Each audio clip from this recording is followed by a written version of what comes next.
Vice President Sara Duterte na wala siyang kinalaman sa Davao Death Squad. Kabilang ito sa mga iniimbestigahan umano ng ICC. Eto. Si Sara, BP Sara. Kinokonekta dito sa Davao Death Squad. Nako. Dahil sa Tokhang Operations, nakatutok si Ian Cruz. Harapin Vice President Sara Duterte ang anumang akusasyon sa kanya, ngunit haharap lamang siya sa isang Filipino judge sa hukuman sa Pilipinas. Ito ang idiniin ng bise matapos lumabas ang ulat na kasama umano siya sa... Mahina rin naman po ba signal ko? Okay, eto ang ganda. Bago natin sabi ni Berador Calvo.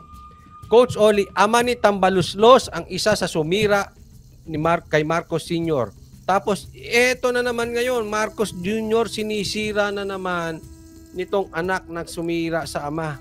Kaya nga ano ba talaga ang ng mga Tambaluslos, Tama naman si Berador, Yan ang sumisira kay Marcos, si Tamba. Mga akusado sa International Criminal Court o ICC na nag-iimbestiga sa isinasagawang war on drugs si dating Pangulong Rodrigo Duterte. Sa ulat, sinabi umano ni dating Senador Antonio Trillanes IV na may ilang testigo nagsabing noong nakaupo pa siyang alkalde ng Davao City, pinayagan daw ni Inday Sara ang pagpatuloy ng Tokhang Operation sa pamamagitan ng Davao Death Squad. Tugon ng bise, sa mga taong nakaupo siyang mayor at vice mayor, ni minsan daw hindi sa Davao Death Squad. Pero mula nang manalong vice president, bigla na lang Ayan po Yan po, kitang-kita, napaka-obvious ng demolition job sa Duterte. Bago na maupo si Marcos, wala namang issue etong si Sara sa ICC. Ang talagang binabanatan lang yan ay si PRRD. Ngayon, kinokonekta na kay Sara. Tama si Sara Dati naman, wala namang bintang sa kanya.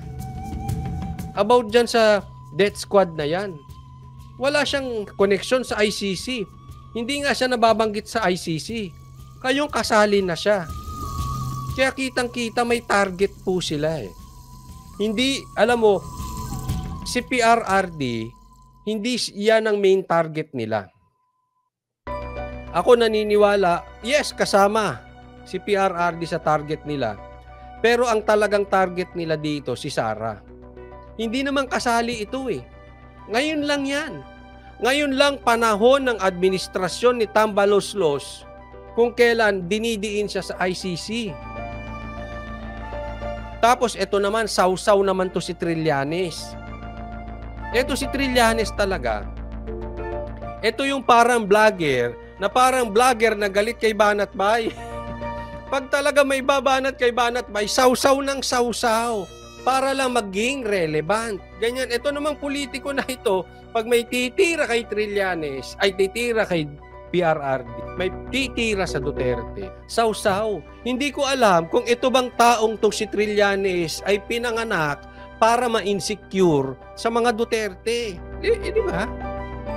Anong klaseng tao to anong panawagan nito sa buhay? Si Trillanes. Kahul ng kahul. Sausaw siya ng sausaw. Huwag ka na makisali, Trillanes. Wala ka ng posisyon Irrelevant ka na. Alam mo, ayoko na sana pag-usapan si Trillanes Kasi alam mo kung bakit? Parang vlogger na papansin. The more niyong pinapansin, gustong-gusto nila kahit na binabash mo. Irrelevant na yan si Trillanes. Hindi ka mananalong senador. Pustahan tayo, hindi ka mananalo. Meron ka lang pwedeng mapag-asa. Siguro takbo ka dyan, barangay captain, barangay tanod, pwede. Pero yung matataas na posisyon, irrelevant ka na. Huwag mong gayahin yung mga banat ni PRRD. Kasi si PRRD kahit pikit, pag tumakbo yan, panalo. Number 1 pa. Kahit nga hindi buka ang bibig niyan Ikaw, tahol ka na ng tahol, hindi ka pa manalo. Nakita nyo difference? Kasi minsan, alam mo, para para tayong gaya ng gaya. Hindi naman shoot sa ginagaya. Di ba? May mga ganyan di ba? Parang mga rapper ginagaya mga black. rapper. Ang layo naman ng style. Oh, yung mga tinatawag nilang mga Mexican, yung mga loco, mga ganyan ba? Mga Chicano, may nakikita akong ganyang forma, ang layo naman. Trying hard, in short. Si Trillanes is trying hard to be like Duterte. Especially PRRD.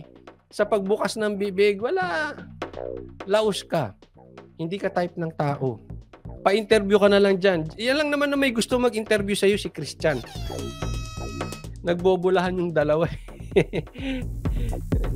Anong nagkaroon ng testigo laban sa kanya. Hindi raw niya kailangan ng death squad para sa mga bagay na kaya niyang gawin. Dagdag niya, huwag daw ipahiya ang bansa sa pamagitan ng pagkapahintulot sa mga dayuhan na makialam sa Pilipinas dahil sampal daw ito sa mga bayaning Pilipino na...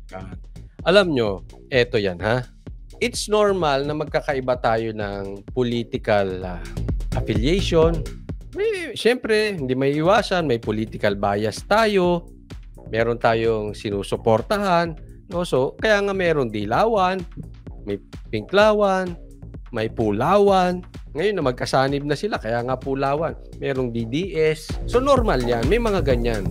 Pero never, pag ang kalaban natin ay ibang bansa, dapat magkakasama tayong Pilipino. Papansin nyo ba? Hindi tayo magkakasundo, no? Yung iba nga sa atin, ayaw pa si Pacquiao. Pero pag may laban si Pacquiao, magkakasama tayo, magkakampi tayo. Ganon din yung basketball natin. Pag may kalabang ibang bansa, magkakakampi tayo. Alam mo, kaya nadidiri ako doon sa may gustong pumasok ang ICC. Nakakadiri kayo. Napakawala niyong kwenta. Kasi okay lang na magkakalaban tayo, pero hindi to the point na nakakahiya tayo sa ibang bansa. Yang ginagawa nyo, papapasukin nyo ang ICC para sila mag-imbestiga, parang sinasabi nyo walang kwenta ang ating korte, walang kwenta ang ating DOJ, walang kwenta ang ating pulis, walang kwenta ang Pilipinas, walang kwenta ang presidente, walang kwenta mga politiko natin, walang kwenta mga Pilipino. Bakit? Hindi natin kaya mag-isa. Ibang bansa ang mag-iimbestiga sa atin. Kaya po ako nandidiri sa inyong mga buwisit kayo. Yung galit nyo sa politika, mali na ang diskarte nyo eh. Ako, maunawaan ko po kung may galit kayo. Pero pagkahihiyan na ang usapan, dapat magkakakampi na tayo. Pagkahihiyan sa ibang bansa, wag. Yung pinapapasok nyo sa ICC dito sa Pilipinas, kahihiyan po yan. Naku, Trillanes. Ewan ko sa'yo, huwag ka na sumausaw. Alis ka na dyan kasi wala kang silbi. Hindi ka naman mananalo eh. So paano nabibigyan ng hustisya ang biktima ng EGK? O di magdemanda kayo, magpresenta. Hindi po. Kasi eto na, meron ng bashers. Wala namang problema. Parang sinasabi mo, wala ba tayong korte? Sinasabi nyo ba? Kasi ito parang sinasabi ninyo, inutil ang korte natin. Inutil ang DOJ. Inutil ang pulis. Walang silbi. So, Ben, reklamador, yung tanong mo, sinasabi mo bang inutil ang korte natin? Kung totoong may EGK, magdemanda kayo. May korte tayo eh. Ba't ka magsusumbong doon? Gusto mo bang ipakulong namin si Tambaluslos dahil sa mga nilustay niya di umanong mga pera? Yan ang sinasabi? Nagbabayad siya sa pirma? Sabi ni Amy Marcos, gusto mo bang tawagin namin ng ICC at ipakulong namin siya? Sa ICC kami magrereklamo? Type nyo yon? Hindi, sabihin mo siya basher, inutil ba ang korte natin? Kaya nga, kung sa tingin nyo inutil ang korte natin, gibain na yan. Ano silbi niya kung magsusumbong tayo sa ICC? Meron tayong korte rito. Kahihiyan ng buong bansa natin. Buong Pilipinas nakakahiya sa ibang bansa pag pinapasok ang ICC. Nagbuwis ng buhay para sa ating kalayaan. Gayunpaman, haharapin daw niya ang anumang akusasyon pero haharap lamang sa isang Pilipinong huwes at isang Pilipinong korte. Ayan. Trillanes, makinig ka ha. Yan ang stand ni Duterte, ni PRRD, ni Bato at ni Sara. Haharapin ang batas pero haharap lang sa Pilipino at haharap lang sa Pilipinong korte, Pilipinong judge. Wala pong jurisdiction yung ICC. Huwag nyo kaming siga-sigain dito. Yung gusto nyo, basta nyo gigibain yung OCOD. Gusto nyo ganun eh. Parang gusto ganun gawin ni Trillanes. Basta, sige, pasok itong ICC. Kahit mali. Parang ginawa nila sa OCOD. Hindi ganun. May batas po tayo. Sundin natin ang proseso. Ito, pumapalag pa. Yes, kasuhan nyo nga speaker ng corruption kung effective ang korte natin. Yes, effective po. May timing lang. In my opinion, I'm positive makakasuhan yan. Pero hindi ngayon. Kasi sila nakaupo. Tandaan mo, umiikot ang mundo. Ben Reclamador. Yan ito yung sinasabi niya. Antay ka lang, makakasuhan yan. Hindi ngayon. Pero, hindi kami sumbongero. Hindi kami magsusumbong sa ICC. May timing. Hindi naman nakaupo si PRRD. Demanda nyo. Alam mo, maraming galit po kasi. Let's admit this. Tingnan nyo kung sang-ayon kayo sa akin. Pakilagay nyo po dyan kung sang-ayon kayo. Marami pong kasing galit sa Duterte. Tinamaan po kasi it's either addict sila, addict sa'yo, or may kamag-anak na addict, o may kaibigang addict na tinamaan. Sana, pinagsabihan ninyo yung mahal nyo sa buhay na itigil na ang droga. O ikaw mismo. Kaya ka siguro reklamador. Kasi tinamaan ka dahil addict ka. Ganun talaga eh. Instead na sisitahin mo yung pulis na uhuli sa'yo, magrereklamo ka dun sa presidenteng hinahabol ang addict, itigil mo ang pag-addict. Simple. Sino ba ang galit kay Sara? Dalawa ang galit kay Sara. Rebelde. Mga NPA. At yung gustong makuha ang posisyon ni Sara kasi alam na alam natin siya ang lamang na lamang sa pagka-presidente sa 2028. So, ang galit sa Duterte, mga adik or NPA or rebelde. Kasi bakit? Yung kampanya ni Sara against mga kaliwa, epektibo. Sila ang hinabol. Kaya galit itong mga to sa mga Duterte. So, adik ka or rebelde ka or siguro may pangarap ka. O kung hindi man ikaw, meron kang kaibigan na tinamaan because of that. Diba? Ay kayo na po mag-isip kung tama ako o tama-tama. So, napaliwanag na ba? Ay di i-demanda. Ganun din kasimple yan eh.